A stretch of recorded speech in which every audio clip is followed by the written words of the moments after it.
भैया आप यदि अपने तैयारी को बेहतर से बेहतरीन बनाना चाहते हैं तो एक बात आप कान खोल करके दिमाग में घुसा लीजिए कि मिशन मंजिल आपके लिए हमेशा से तैयार है। और अब की बार आपके कंधे पर डबल स्टार का जो स्लोगन लेकर के आया है कि भैया आप भी दरोगा बनना चाहते हैं, अपने लाइफ को सुधारना चाहते हैं, बेहतर बनाना चाहते हैं, तो अब की बार आपके कंधे पर डबल स्टार का नारा देते हुए मिशन मंजिल से कहते हैं आइए मिलकर के अपने तैयारी को करते हैं और मिलकर छुएंगे आसमां एक दिन। तो चलिए आ जाइए पूरे जोश जुनून और जज्बे के साथ अपने तैयारी को मुकम्मल करने के लिए। और तैयारी मुकम्मल इसीलिए भैया क्योंकि आपको लेना है सिलेक्शन। तो देर किस बात की, चलिए सबसे पहले इजाजत ले लेते हैं अरविंद केजरीवाल से। शुरू किया जाए क्या? तो करना, परेशान हो गए हम लोग 2.5 साल से, ये भी परेशान हो गए, हम भी परेशान हो गए, करो फिर। चलिए इजाजत मिल गया है, अब हम शुरू करते हैं और शुरू इस तरीके से करेंगे ताकि आप सिलेक्शन के लिए तैयार हो सकें। भैया सिर्फ एग्जाम के लिए होइएगा ना, एग्जाम में तो सब बैठ जाएगा, लेकिन हाँ एग्जाम में बैठ जाना बड़ी बात नहीं होता है, एग्जाम को क्लियर कर लेना बड़ी बात होता है। और आपको एग्जाम क्लियर करने के लिए हम जितना भी कंटेंट लेकर के आए हैं एकदम 100% मान करके चलिए कि भैया इससे बाहर कुछ भी नहीं होने वाला है। यानी कि आप पढ़ लिए तो आप आसानी से बना पाएंगे, इससे बाहर क्वेश्चन पूछेगा ही नहीं, इस बात की पूरी पूरी गारंटी है। तो चलिए शुरू करते हैं। आज का जो टॉपिक है वो बड़ा ही शानदार है, बड़ा ही लाजवाब है, बड़ा ही जबरदस्त है भैया। वो है झारखंड की जनजातियों के बारे में बेसिक जानकारी आज हम बताएंगे। यानी कि जनजाति से जितने भी क्वेश्चन पूछे जाएंगे वो हम बता देते हैं। इसके बाद हम डिटेल में चर्चा करेंगे कि जितने भी जनजातियां हैं उसके डिटेल में कि कैसा उसका खान पान है, कैसा रहन सहन है, कैसा बोली चाली है, भाषा क्या है, उनका संस्कृति क्या है, सब चीज हम बात करेंगे। पूरे कल्चर को हम डिफाइन करने वाले हैं और जितने भी क्वेश्चन पूछे जाते हैं वो सारा ताल ठोक करके आपको बता देने वाले हैं कि भैया इतना यदि आप पढ़ लेते हैं तो चाहे आप नॉर्मल से नॉर्मल एग्जाम जो झारखंड से संबंधित हो उससे लेकर के दरोगा या झारखंड जेपीएससी तक आप यदि एग्जाम देते हैं वहां पे आप क्वेश्चन को देख पाएंगे और अच्छे तरीके से सही कर पाएंगे। भैया चलिए शुरू करते हैं बेहतरीन तरीके से। तो देखिए सबसे पहले आप जानते हैं कि झारखंड जो है ना वो जनजाति बाहुल क्षेत्र है और झारखंड में जनजाति बहुत ज्यादा है। भैया कितना है वो भी आंकड़ा सहित आपको हम बताने वाले हैं। तो देखिए झारखंड में जनजाति समूहों की जनसंख्या 2011 के जनगणना के अनुसार, भैया 11 कह रहे हैं, अभी चल रहा है 25, तो उसके बाद भैया जनगणना हुआ नहीं है। काहे? 2021 में होना था, 2021 कोरोना पीरियड नहीं हुआ भैया। लेकिन हाँ जो आंकड़ा है वो जनसंख्या में वृद्धि हुआ होगा, दिन दुना रात चौगुना बढ़िए रहा है, बिल्कुल बढ़ रहा होगा, लेकिन और भी चीजें वो नहीं बदला होगा। क्या चीजें हम बता रहे हैं? जनगणना के अनुसार यदि आप देखेंगे तो आपका कितना है, तो देखिए भैया 8,64,000, ये आप देखेंगे 86,45,042 है, जो राज्य की कुल जनसंख्या का 26.2% है। कितना है? तो 86,45,042 है और उसमें से टोटल जो जनसंख्या झारखंड का है उसका 26.2% है सिर्फ जनजाति। झारखंड में मुख्य रूप से 32 जनजातियां हैं।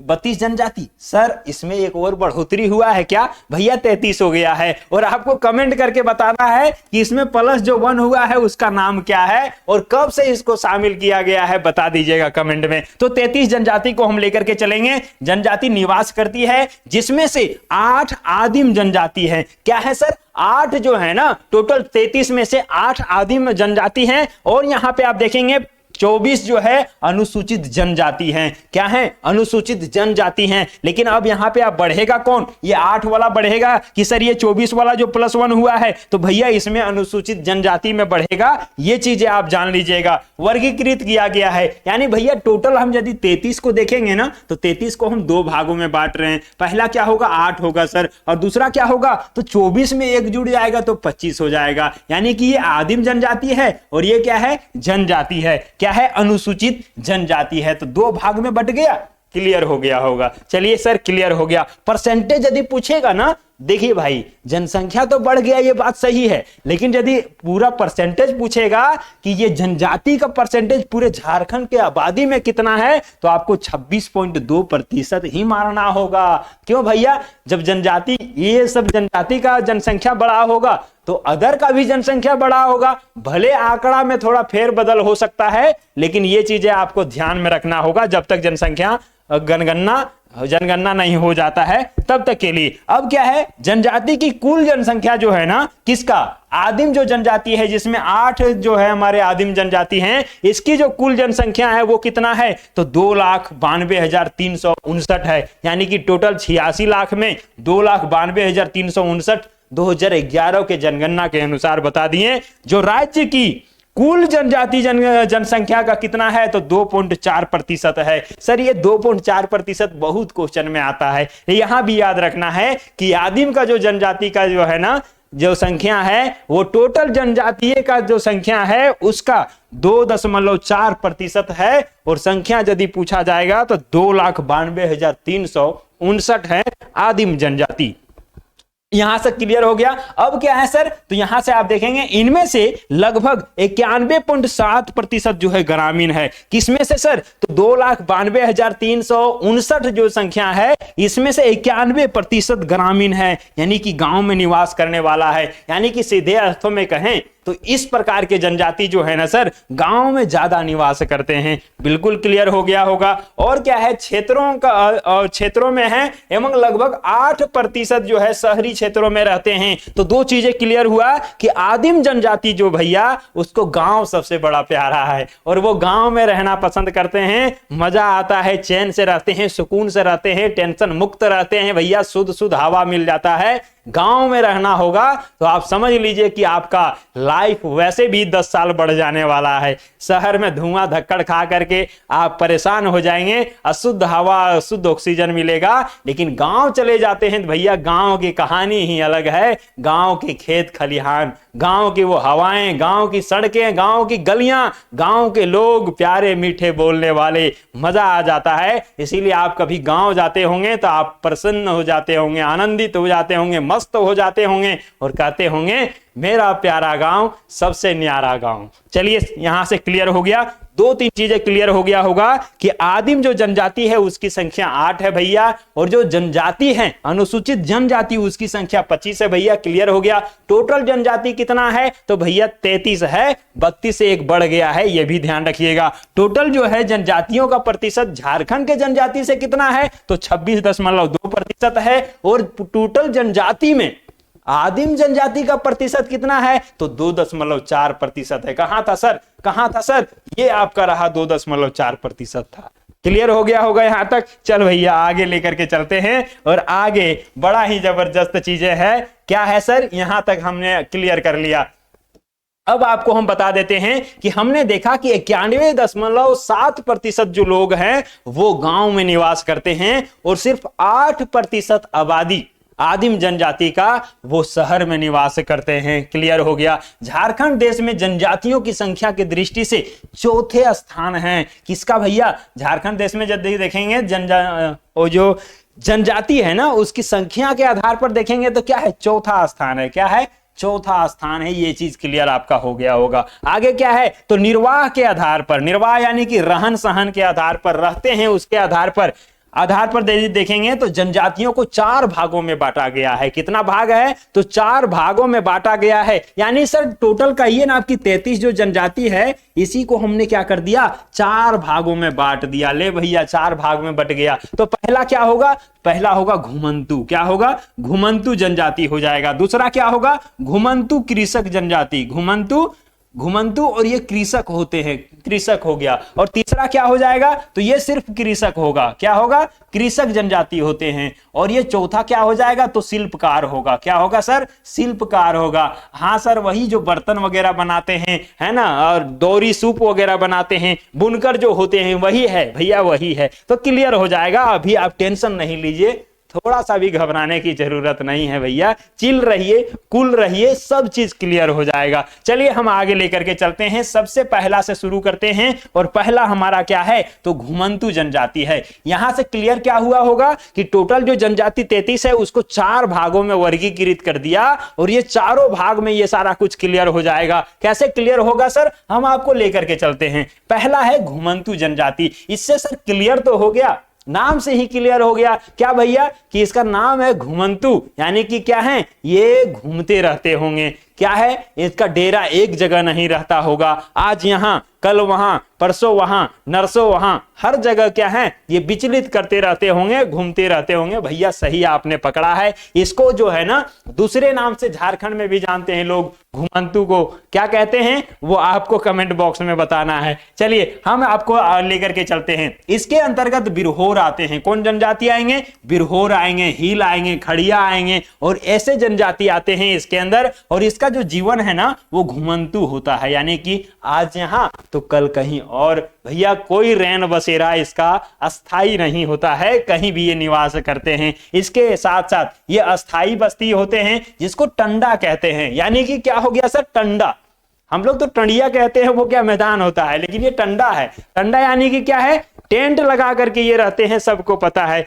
आम आदमी के भाषा में हमने जो क्वेश्चन पूछा था क्या कहते हैं, तो आम लोग इसको गुलगुलिया कहते हैं। क्या कहेंगे, गुलगुलिया कहते हैं कि आज यहां हैं तो कल कहीं और जाकर के बस गए। भैया टंडा बना करके बसते हैं, यानी कि टंडा किसको कहते हैं तो 10-12 जो झोपड़ी लगा दिए, टेंट लगा दिए, उसी को हम लोग टंडा भी कहते हैं। तो टंडा बना करके रहते हैं और एक ही स्थान पर कुछ दिन ठहरते हैं, उसके बाद दूसरे स्थान के लिए प्रस्थान कर जाते हैं। और टंडा में 10 से 15 झोपड़ियां होती है। क्लियर हो गया होगा टंडा क्या होता है। टंडा में जहां 10 से 15 झोपड़ी ये घुमंतु जनजातियों का लग जाता है तो उन लोग अपने शब्दों में उसको टंडा कहते हैं कि एक टंडा में हम लोग इतने लोग रह रहे हैं। कितने झोपड़ी होगा, 10 से 15 झोपड़ी हो जाएगा। क्लियर हो गया होगा। ये टंडा शब्द से क्वेश्चन कई बार पूछा गया है कि टंडा का शाब्दिक अर्थ क्या है या टंडा का मतलब क्या होता है।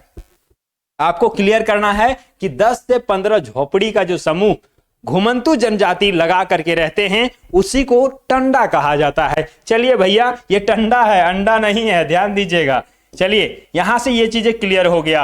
अब आपको हम लेकर के चलते हैं, इसी से रिलेटेड और भी कुछ है। क्या है, लड़कियों से क्या है, लड़कियों नहीं है भाई साहब, आप लोग जो है ना तुरंत गलत पढ़ते हैं। ये क्या है, लकड़ियों से। किससे है, तो लकड़ियों से निर्मित होती है। इसका जो टेंट बनता है ना, तंबू जो बनता है वो लकड़ी से बनता है। लकड़ी से वो बनाते हैं और ऊपर से प्लास्टिक ऐसे टांग देते हैं। सपोज आप यहाँ देख लीजिए, ऐसे 2 लकड़ी डाल दिए और एक बीच में ऐसे करके डाल दिए और यहाँ से ऐसे खींच दिए, तो ये क्या बन गया, तंबू बन गया, टेंट बन गया और यहाँ से निवास कर रहे हैं। भैया बड़ा मस्त जिंदगी इन लोग का होता है। कैसे मस्त हो गया, तो घुमंतु लोग जो है, जितने भी गुलगुलिया लोग हैं, जितने भी इस जनजाति के लोग हैं, इन लोग का लाइफ बहुत मस्त होता है। क्यों भैया, आम आदमी क्या सोचता है कि अरे चलो कमाना होगा, काहे कमाएंगे, बाल बुतरू को पढ़ाने के लिए, काहे कमाएंगे, घर उर बनाने के लिए, काहे कमाएंगे, जमीन जायदाद खरीदने के लिए, काहे कमाएंगे, तो अपना बिजनेस करने के लिए कमाएंगे। चलो भैया जिंदगी को दाव में लगा करके काम कर रहे हैं, खट रहे हैं, कमा रहे हैं,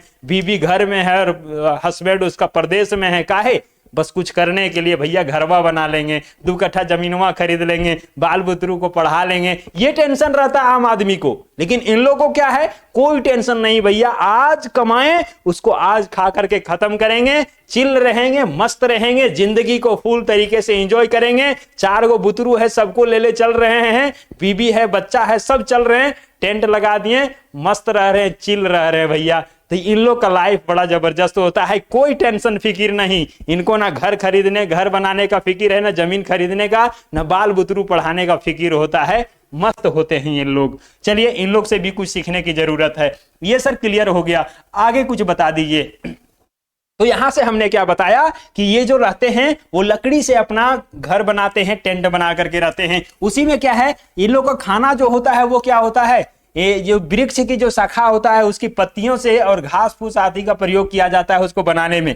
भोजन के लिए देखेंगे तो क्या होगा, कंद मूल जो फल वगैरह हो गया, या फल हो गया, फूल हो गया, या जंगली जानवरों को भी इन लोग क्या करते हैं, मार देते हैं और मार करके उसको भी खाते हैं। तो इन लोग का मुख्य भोजन हो गया। क्वेश्चन पूछा जाएगा कि जो घुमंतु जनजाति होते हैं उसका खाने का क्या वस्तुएं होते हैं, क्या उन लोग खाना पसंद करते हैं या क्या खाते हैं। तो भैया आपको कंदमूल, फूल ये सब मारना होगा। जंगली जानवरों को भी शिकार करते हैं, ये भी आपको ध्यान रखना होगा। चलिए, ये उसी पर आश्रित रहते हैं। ये भोजन का संग्रह करने में जो है ना विश्वास करते हैं। भैया ये आप देखे होंगे ना, एक झोलिया ले लिए हैं, लटका लिए हैं, इधर एक झोला रहेगा, इधर एक मोटरी रहेगा, इधर ये रहेगा। 4 गो बच्चा है तो चारों बच्चा एक को मोटरी लेके चल रहा है। काहे चल रहा है भैया? क्योंकि इन लोग खाना को संग्रह करने पर विश्वास करते हैं कि हो सकता है कल नहीं कमा पाएंगे तो कल के लिए थोड़ा सा रख लेते हैं बचा करके, ज्यादा दिन नहीं।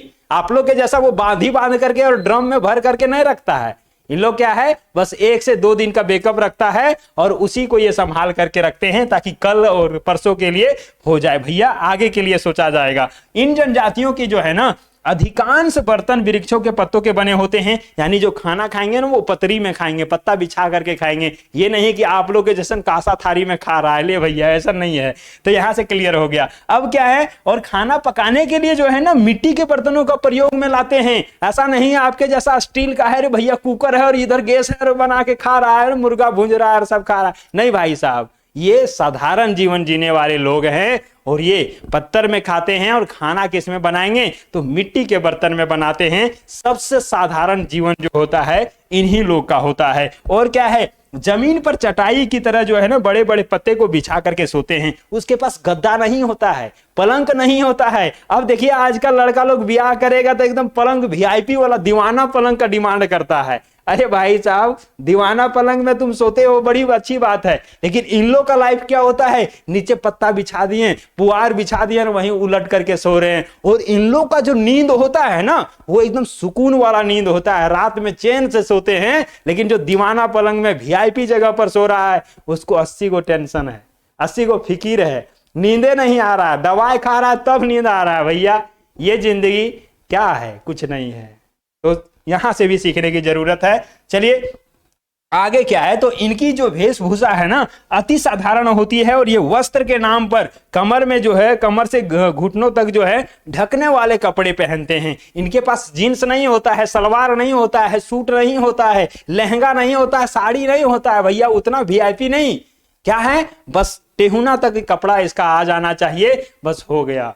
बस इतना ही इसके लिए काफी है। ये ज्यादा दिखावटी वाला जिंदगी नहीं जीते हैं कि आज हम फटलका जीन्स पहन लिए, कल बाबूजी से पैसा लेंगे और कल दूसर का जीन्स ले लेंगे। इसका डिमांड नहीं होता है। आजकल का लड़का को देखिए ना, दूसरे लड़का को, ये क्या है, बाप से पैसा लेते रहेंगे। क्या करो, दोस्तों के दूर के शादी है ना, कहेगा शादी में जाना है, एक सीट हमारा कपड़ा चाहिए, भेज दे 2000 रुपया, 2000 से कम में होबे नहीं करेगा। भाई ये फरमाइश हो गया। इसको इतना लंबा वाला रिलेशन में जाना है शादी में, फिर भी ये नया कपड़ा खरीद के जाएगा। काहे, दिखावटी करना है भैया, दिखाना है। जाएंगे वहां नाचेंगे डीजे में, अरे जाओगे लेकिन बाप के पैसा से नहीं घूमो, बाप के पैसा से मस्ती मत करो। तुमको औकात है तुम अपने पैसा से करो, ये सबसे बड़ी बात है। और भैया ये सब दिखावटी नहीं करते हैं, ये क्लियर हो गया। आगे क्या है, कपड़ा का प्रयोग करते हैं और जिसे करैया कहते हैं। ये करैया क्या है, ये क्वेश्चन पूछा जाता है, भी आई है, इसको आप नोट कर लीजिए भैया। किसको करैया कहते हैं, तो ये करैया जो है ना शब्द आया है, ये घुमंतु जनजाति हैं उन लोग यूज करते हैं कि जो कपड़ा वो शॉर्ट कपड़ा पहनते हैं, छोटा कपड़ा पहनते हैं, घुटने तक का कपड़ा पहनते हैं,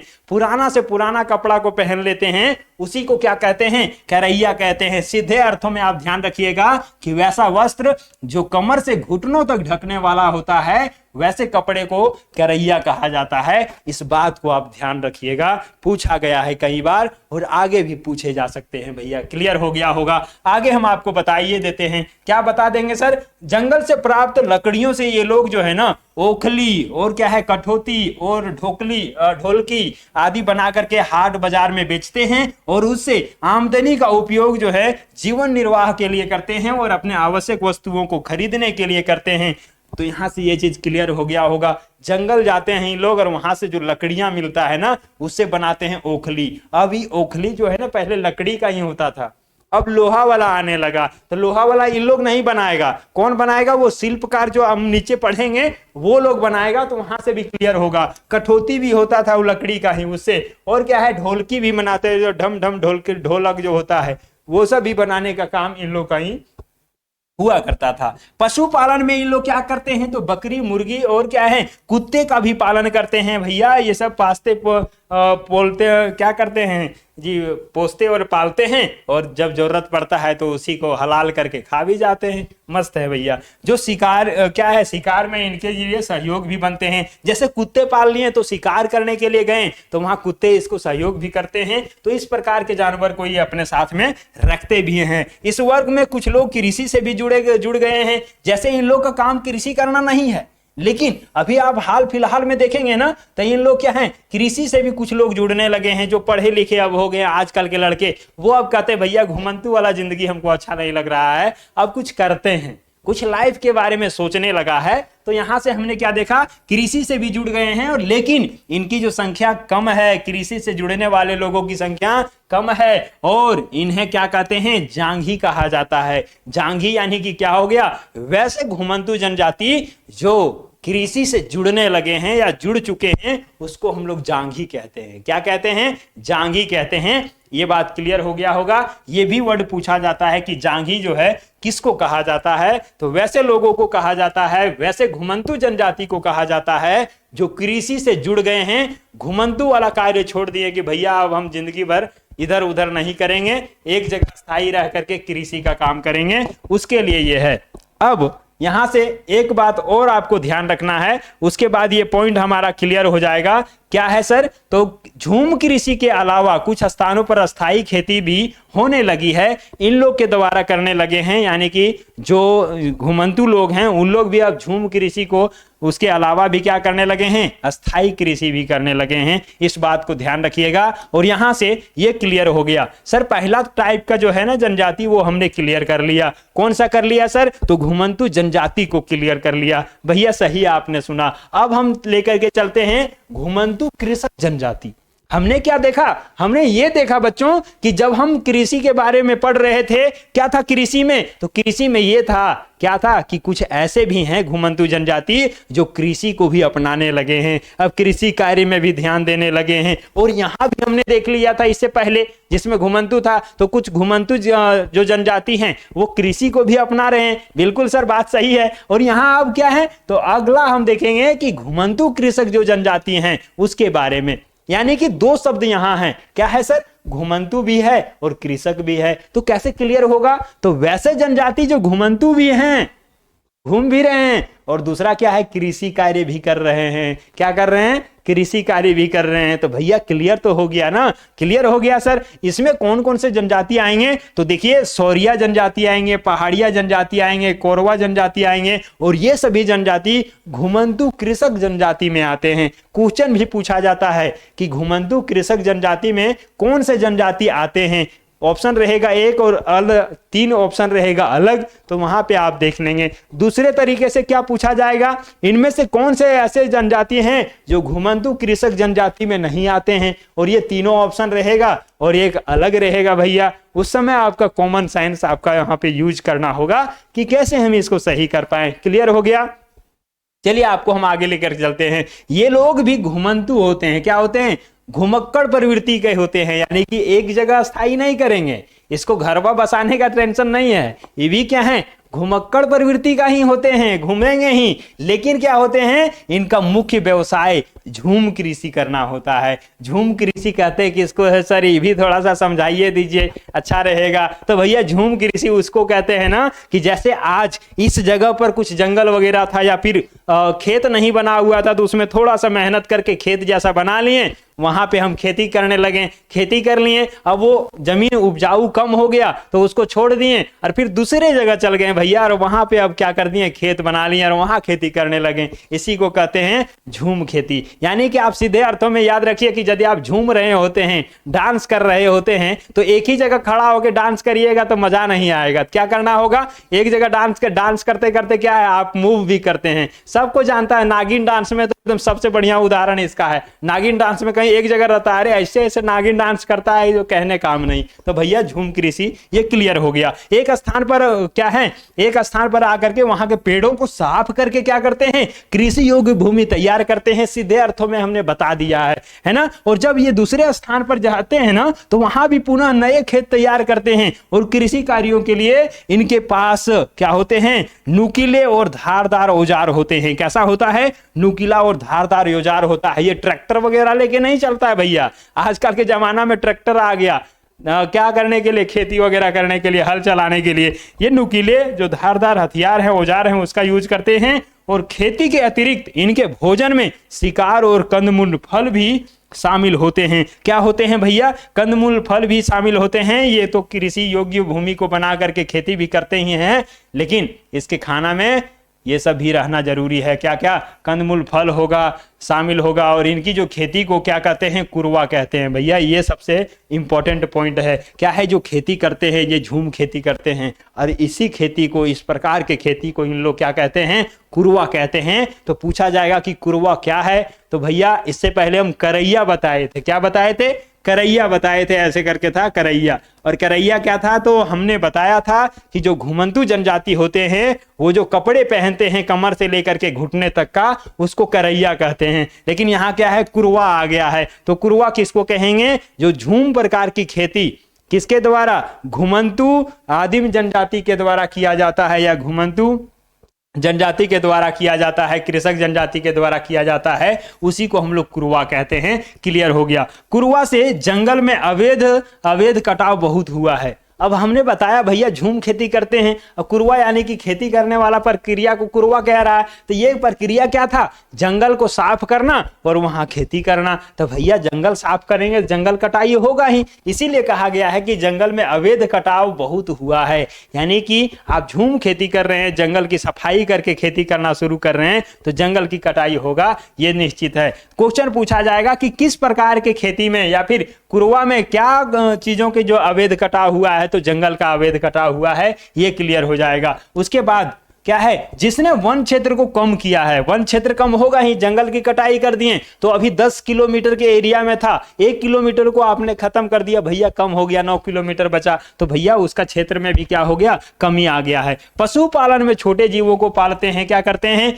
छोटे छोटे जीव जो है उनको पालते हैं। यद्यपि राजमहल के माल पहाड़िया जो है अब पुरानी पद्धति को छोड़ करके क्या कर दिए हैं, अस्थाई कृषि को अपना चुके हैं। भैया ये माल पहाड़िया भी क्या है, एक जनजाति हैं, और इन लोग ये झूम कृषि को छोड़ दिए हैं और ये अस्थाई कृषि करने लगे हैं। नहीं भैया हम यहाँ गांव बसा लेंगे, और गांव है यहाँ पे बसा लिए, अब इसके चारों तरफ जितना भी जमीन है वहां पे हम क्या करेंगे, बढ़िया तरीके से खेती करेंगे, अच्छे से खेती करेंगे, एक ही जगह रह करके खेती करेंगे, ऐसा ना है कि घूमने वाला खेती करेंगे। तो कौन, माल पहाड़िया के बारे में याद रखिएगा कि माल पहाड़िया जनजाति क्या कर रहा है, अब एक जगह पर अस्थाई कृषि करने के बारे में सोचने लगा है और शुरू कर दिया है। और कोरवा भी पलामू क्षेत्र में क्या करने लगे हैं, अस्थाई खेती करने लगे हैं। यानी कि कोरवा भी एक जनजाति है और ये भी क्या करने लगे हैं, अस्थाई खेती करने लगे हैं, वो झूम खेती को छोड़ करके। चलिए ये भी क्लियर हो गया सर।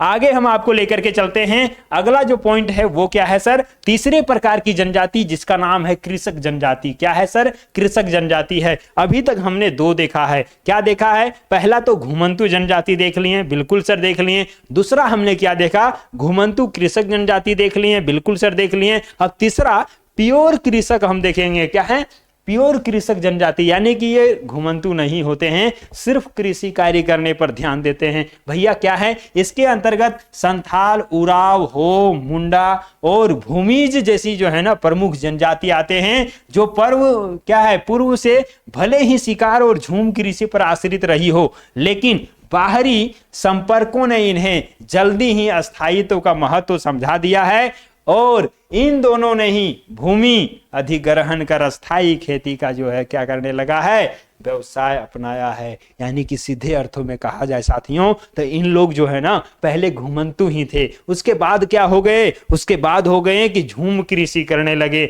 उसके बाद क्या है, इनके विचार बदले, सोच बदले, थोड़ा पढ़े लिखे, तब इनको लगा भैया झूम कृषि भी अच्छा नहीं है, हम लोग अस्थाई कृषि करते हैं, और अस्थाई कृषि करने लगे। ये चीजें यहां से क्लियर हो जाता है। चलिए आगे हम आपको लेकर के चलते हैं। यहां से क्या है, अब ये लोग कृषि और पैदावार के तरीकों को अनुभवी हो चुके हैं और हल बैल के साथ खाद पानी का महत्व भी जान चुके हैं। और कुछ लोग कृषि के अलावा नकदी लाभ के लिए व्यवसाय में भी कदम रखते हैं। भैया देखिए अब क्या है, इन लोग थोड़ा डेवलप होने लगे हैं, एडवांस होने लगे हैं, टेक्नोलॉजी को समझने लगे हैं, कैसे अच्छा किया जा सके इस बात को जानने लगे हैं। और इन लोग अब अपने आप को बेहतरीन बना रहे हैं। कहां तक, व्यवसाय तक भी ये लोग आ गए हैं। खेती नए तकनीकों को भी अपना करके, बेल तो है ही, खाद पानी के महत्व को भी समझ रहे हैं और अच्छे तरीके से खेती करने के लिए जागरूक हो गए हैं। इस बात को ध्यान रखना है। अब यहां से क्या है, अब ये जनजातियां क्या है, धन प्राप्त मांसाहार करने लगी है और क्या है, तो बहुधा पर्व आदि के अवसर पर भी क्या करते हैं, सामूहिक आखेट पर जाते हैं। आखेट मतलब होता है शिकार करने के लिए जाना। बहुधा पर्व जो होता है किसी अलग अलग फंक्शन में भी इन लोग क्या करते हैं, आखेट करने जाते हैं, यानी कि शिकार करने जाते हैं, जानवरों को मारने के लिए जंगल में जाते हैं। इस बात को भी ध्यान रखना है। लास्ट और नॉट मतलब कह लीजिए ना, लास्ट है और लिस्ट नहीं है, छोटा नहीं है, इंपॉर्टेंट है। वो क्या है सर, तो वो है शिल्प जनजाति। क्या है, शिल्प जनजाति है। शिल्प शब्द से ही पता चल जाता है कि भैया शिल्प यानी कि कलाकार होगा। किस प्रकार का कलाकार, वो नचनिया और गाने वाला नहीं भैया, ये इस प्रकार का कलाकार, हथियार बनाने वाला, या फिर आप देखे होंगे पतरी बनाने वाला, दोना बनाने वाला, सूप बनाने वाला, या फिर लोहे के सामान बनाने वाला, अलग अलग तरह का जो होता है लोहार उन लोग बनाते हैं, वो सारा कुछ। तो सर इसमें कौन से जनजाति आएंगे ये तो पहले बता दीजिए। तो यहां से हम बता देते हैं, यहां पे क्या होगा, इसके अंतर्गत वैसे ही जनजाति को आते हैं जो अपने जीवन यापन के लिए गिरह उद्योग पर आश्रित होते हैं। गिरह उद्योग मतलब क्या, घर का उद्योग जो होता है, घर में शुरू किया जा सकता है, घर में बनाया जा सकता है, वैसा उद्योग पर आश्रित होते हैं। और इसमें महली आते हैं, करमाली आते हैं, लोहरा आते हैं, चीक बड़ाइक आते हैं। और ये सभी जनजातियां किस में आ गए, तो शिल्प जनजाति में आ गए। इस बात को आपको ध्यान रखने की जरूरत है। अब यहां क्या है, ये जनजातियां मिश्रित जनसंख्या वाले गांव में रहती है। मिश्रित जनसंख्या यानी कि क्या है, उस गांव में अलग अलग जाति के लोग हैं, अलग अलग समुदाय के लोग हैं, वहां पे इन लोग रहते हैं। कौन, महली हो गए, करमाली हो गए, लोहरा हो गए, चीक बड़ाइक हो गए। आपके भी गांव में बहुत सारा इस प्रकार की जाति भी रहते होंगे। और इन लोग का काम क्या होता है, कुछ शिल्पकारी करना, कुछ बनाना, है कि नहीं। तो ये चीजें आप ध्यान रखिएगा। इनका विकास मुख्यतः भूमिज, संथाल और उराव से हुआ है। तो इस जनजाति से ही इन लोग का विकास हुआ है। इस बात को आप याद रखिएगा। आगे का पॉइंट जो है वो क्या है, आदि बस्तियों में होता है और जहां पे इनके उत्पाद जो है सरलता से क्रय हो जाते हैं, यानी कि बिक जाता है। जो भी चीजें ये बनाते हैं वो आसानी से बिक जाता है। क्यों, क्योंकि अलग अलग समुदाय के लोग हैं, उनको जरूरत पड़ता है तो वो इसके यहां से खरीद लेता है, क्योंकि ये लोग शिल्पकार होते हैं। चलिए भैया, बहुत अच्छी बात है। चीक बड़ाइक जहां कपड़े बुनते हैं, देखिए क्लियर हो जाएगा सारा चीज। चीक बड़ाइक जो जनजाति हैं ये क्या करते हैं, तो कपड़े बुनते हैं। सर क्या करते हैं, कपड़े बुनते हैं। वहीं लोहरा और कुरमाली जो होते हैं ना, वो कृषि के काम में आने वाले औजार, जिसको हम लोग क्या कहते हैं, कृषि कार्य में आने वाला औजार क्या होता है, तो आप जानते हैं खुरपी होता है, कुदाल होता है, सब्बल होता है, गेता होता है और कुल्हाड़ी वगैरह होता है। अनेक तरह के जो है हथियार आते हैं, औजार आते हैं। वो कौन बनाता है भैया, कुरमाली और लोहार दोनों जो हैं, ये कृषि कार्य के लिए जितने भी हथियार यूज होते हैं वो सब बनाते हैं। और क्या है, उसका मरम्मत भी कर देते हैं। भैया आपका कुदार खराब हो गया है तो आप लेकर के चल जाइए, फिर से वो क्या करेंगे, लोहार वगैरह उसको बना देंगे बढ़िया से। लगेगा कि नहीं धार खत्म हो गया तो उसका धार कर देंगे, अच्छा बना देंगे। तो ये सब काम उन्हीं लोग का है। चलिए यहां से क्लियर हो जाएगा। क्वेश्चन भी पूछा जाता है कि कृषि में यूज होने वाले औजार हैं, उनको बनाने का काम किस प्रकार के जनजाति का है, तो आपका सही होगा लोहरा या कुरमाली। आप किसी को भी सही कर सकते हैं।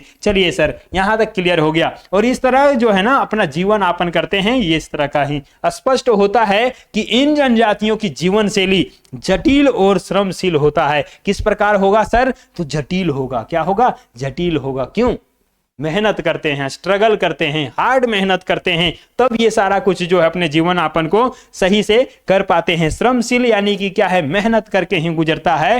यदि ये मेहनत नहीं करेंगे तो इनको पैसा नहीं मिलेगा, ये अपना जीवन यापन अच्छे से नहीं कर पाएंगे। ये क्लियर हुआ। तथा लगभग अभावग्रस्त रहती है और इन जनजातियों ने समय के साथ अपने परंपरागत कार्यों को छोड़ करके नए व्यवसायों को भी अपना लिया है। तो क्लियर क्या होता है सर, बहुत सारे ऐसे जनजाति हैं, इन्हीं लोग में बहुत सारे ऐसे लोग हैं जो इसको अब छोड़ दे रहे हैं धीरे धीरे। क्यों छोड़ रहे हैं सर? क्योंकि जमाना एडवांस हो रहा है, बहुत सारा ऐसा चीज है जो नया टेक्नोलॉजी का आ गया है, इनसे सस्ते दामों में मिल जा रहा है, तो लोग इनसे ना खरीद करके बाजार से ले लेते हैं, जो मशीन का बना हुआ होता है उसको खरीद लेते हैं। जैसे अब आप देखिए ना, आपको बर्तन का जरूरत पड़ता है, आप चले जाते हैं, वो मशीनरी वाला जो बर्तन रहता है वो खरीद लेते हैं, लेकिन पहले लोग इन्हीं लोग से खरीदते थे, चाहे वो हांडी हो, कढ़ाई हो, चाहे और कुछ हो, सब इन लोग से खरीदते थे। लेकिन अब कहाँ खरीदते हैं? अब जो मशीन से बन करके आता है वो खरीद रहे हैं। तो परंपरागत कार्य को छोड़ करके नए व्यवसाय को भी अपना लिया है। कभी असुर जनजाति लोह कार्यों में लगी हुई थी। असुर जो जनजाति है ना, सबसे पहले आप देखेंगे तो असुर जनजाति ने ही लोहे को गला करके हथियार बनाने के लिए सीखा था, और वो उस समय थे। लेकिन अब क्या है, मशीनी युग में औजारों की आवश्यकता जो है घट जाने से इन्होंने क्या किया है, इस कार्य को छोड़ करके अन्य नकदी लाभ वाले व्यवसायों में भी अपना क्या कर दिया है, स्थान बना लिया है। तो सीधे से अर्थों में कहें, जिस प्रकार से टेक्नोलॉजी का डेवलपमेंट हो रहा है, बढ़ोतरी हो रहा है, बढ़ रहा है भैया, वैसे ही इन लोग भी अपने सोच को बदल करके अपने उस पुराने ख्यालात वाले कामों को छोड़ करके नए काम की ओर अग्रसर हो रहे हैं, बढ़ रहे हैं। क्लियर हो गया? चलिए अब यहां से क्या है, अस्थायित्व की भावना से अब इन जनजातियों को उद्योग धंधों में भी रुचि बढ़ी है। यानी कि क्या है, अब उद्योग धंधा में भी रुचि बढ़ गया है, और इन लोग फैक्ट्री वगैरह में भी काम करने लगे हैं। जहां पे काम मिल जाए वहां पे ये जा करके काम भी करते हैं। जैसे जिस कारण से कारखाने आदि में जनजातियों की जो है श्रमिक बहुतायता में देखे जाते हैं। कोई भी आप देखिए, कोई कारखाना है, कोई उद्योग है, वहां पे जनजाति समुदाय के लोग काम करते हुए आपको मिल जाएंगे। क्यों भैया? क्योंकि अपना जो दैनिक जीवन वाला काम था ना, उसका अब उस तरह का फ्यूचर रहा नहीं, तो वहां से उन लोग शिफ्ट होकर के काम करने के ऊपर जो है आश्रित हो गए हैं। अब देखिए चाय बागानों में देख लीजिए, असम के चाय बागान, कुछ दिन पहले का भी न्यूज आया था, झारखंड के कुछ वहां पे श्रमिक थे असम के चाय बागान वगैरह में। तो चाय बागान में भी जनजातीय स्त्रियां अधिक श्रमशील और सफल सिद्ध हो रही है, यानी कि वहां भी अच्छे तरीके से वो काम करके पैसे कमा रही है। इस बात को ध्यान रखना है। शिक्षा के कारण अब ये लोग जागरूक हो गए हैं, जिसका परिणाम है कि जनजातीय युवक तथा स्त्रियां सरकारी उपक्रमों में और जो है अर्ध सरकारी कार्यालयों में भी क्या है, पदासीन देखे जा सकते हैं। यानी कि सीधे से अर्थों में कहें तो भैया शिक्षा को बढ़ावा दे करके, जनजातियों तक भी शिक्षा को पहुंचा करके, घर घर शिक्षा को पहुंचा करके इन लोग को भी शिक्षा से जोड़ने का प्रयास किया गया है। और आरक्षण के तहत इन लोग को भी ये कहा गया है कि आप लोग भी सरकारी पद पर आसीन हो सकते हैं। और बहुत सारे ऐसे लोग हैं जो जागरूक भी हैं और अभी सिलेक्शन भी ले रहे हैं भैया। तो आपको भी सिलेक्शन लेना है, और आप यदि अनुसूचित जाति या जनजाति से हैं, आपको आरक्षण मिला हुआ है, तो आप इस बात को समझिए और गहराई से लीजिए कि भैया हमें भी अपने लाइफ को सेट करना है, मजे से जीना है, ना फैक्ट्री में कारखाना में काम करना है, और ना ही अपना जो पुराना ख्यालात वाला काम है वो करना है। तो भैया आपको थोड़ा सा पढ़ना होगा, एडवांस बनना होगा, और एडवांस बनते हैं तो आपका भी लाइफ एडवांस हो जाता है, बेहतर हो जाता है, रॉयल हो जाता है। इस बात को आप ध्यान रखिए। क्लियर हुआ सर? आगे हम आपको लेकर के चलते हैं। क्या है आगे? आगे का जो बिंदु है वो इसी से रिलेटेड है। क्या है? तो अब हम देखेंगे कि पारिवारिक जो है ना, पारिवारिक परिप्रेक्ष्य में लगभग सभी जनजातियों के नियम एक जैसे हैं। पारिवारिक परिप्रेक्ष्य मतलब क्या हो गया? उसका रहन सहन क्या है, उसका वेशभूषा क्या है, बोली चाली क्या है, किस प्रकार के संस्कृति है उनका, उस सबको हम देखेंगे। और क्या है? पितृसत्तात्मक, यानी कि पिता प्रधान होते हैं। इन लोग के परिवार में क्या है? पिता की प्रधानता होती है। पूरा एक परिवार है तो उसमें पिता की बात सभी लोग मानेंगे, पिता ही प्रधान होते हैं। परिवार का मुखिया कौन होंगे? पिताजी होंगे। इस बात को ये सारे जनजाति जितना भी हैं सभी में यही रूल फॉलो होता है। और जनजाति क्या, हमको लगता है कि जितने भी लोग हैं अधिकतर समुदाय में, अधिकतर धर्म में, अधिकतर जाति में उस परिवार के लोगों में देखेंगे तो पितृ सत्तात्मक ही है, यानी कि पितृ जो है ना वहां के प्रधान होते हैं, सत्ता में होते हैं, मुखिया होते हैं घर का। परिवार प्रणाली लगभग जो है सभी जनजातियों में है। क्लियर हो गया कौन सा? पितृ सत्तात्मक, यानी कि पिता का प्रधानता। यद्यपि कुछ समय पूर्व तक जो है हो जनजाति में यदि आप देखेंगे तो मातृ सत्तात्मकता व्यवस्था थी। क्या किसमें था? तो हो में था। पूछा जाएगा कि कौन सा एक ऐसा जनजाति है जिसमें मातृ सत्तात्मक है, जहां पर मां की प्रधानता होती है, मां मुखिया होती है, मां हेड होते हैं परिवार का। तो भैया हो जनजाति में है। हो जनजाति में था लेकिन अभी नहीं है, लेकिन क्या है? सत्तात्मक व्यवस्था रही है, किंतु बाद में यह व्यवस्था क्या हो गया? पितृ प्रधान हो गया। भैया वहां भी क्या हो गया? पितृ प्रधान हो गया। क्लियर हुआ? पैतृक संपत्ति पर बड़े पुत्र का अधिकार होता है और कहीं कहीं अविवाहित पुत्रियों को भी इसके हिस्से देने की प्रथा है। यानी कि आप देख लीजिए, बाप का जो संपत्ति है उसका पूरा हक किसको होता है? तो बेटा को होता है। लेकिन कोई ऐसी बेटी है जो शादी नहीं कर रही है या नहीं करने की सोच रही है, अविवाहित है, तो उसमें बेटी का भी हक होता है। इस बात को आप ध्यान रखिएगा। क्लियर हो गया?